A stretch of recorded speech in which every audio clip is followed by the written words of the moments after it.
Pourquoi il faut prier avant de sortir de chez soi?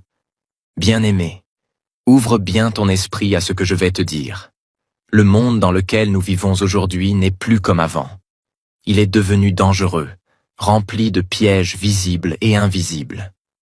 Les hommes, pour avoir de l'argent, du pouvoir ou de la gloire, sont capables de faire des sacrifices terribles, des pactes avec le diable, des offrandes de sang, des malédictions lancées sur des innocents. Tout cela pour réussir dans ce monde passager. Si Dieu ouvrait tes yeux spirituels, ne serait-ce qu'une minute, tu refuserais de sortir de ta maison sans prier. Parce que dehors, dans la rue, dans les marchés, au travail, dans les transports, même dans certaines maisons, l'ennemi a placé ses pièges. Le diable rôde comme un lion rugissant, cherchant qui dévorer. 1 Pierre 5:8. Je te le dis avec amour, si tu ne sais pas prier, apprends vite à prier.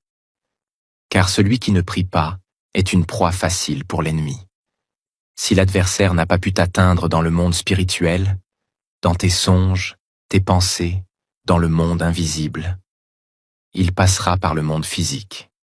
Un faux ami, une mauvaise rencontre, une mauvaise porte, un accident programmé, un aliment empoisonné, un piège sur ton chemin. Bien-aimé, il ne faut plus aller manger n'importe où. N'entre pas dans la maison de n'importe qui. Ne laisse pas n'importe qui poser la main sur ta tête. Sois vigilant. Si nous sommes encore vivants aujourd'hui, c'est uniquement par la grâce de Jésus-Christ. C'est parce qu'il a payé le prix à la croix. Sinon, toi et moi serions déjà morts dans nos péchés ou détruits par les puissances des ténèbres. Car les forces démoniaques sont déchaînées. Mais écoute bien ceci.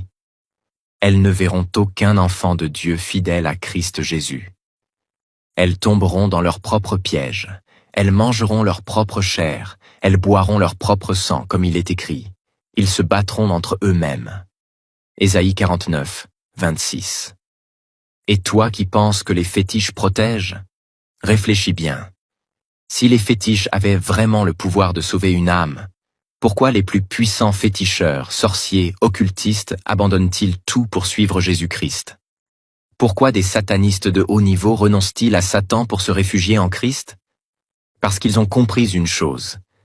Il n'y a que Jésus qui sauve.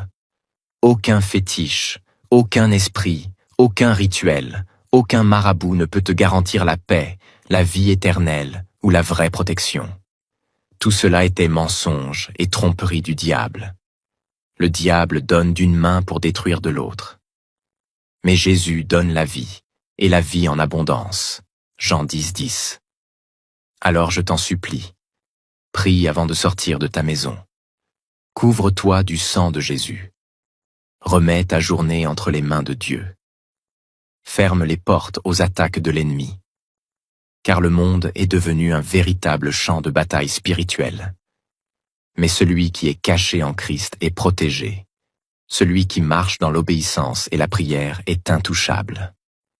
Que Dieu te garde et t'ouvre les yeux pour discerner les ruses de l'ennemi, au nom puissant de Jésus-Christ. Amen.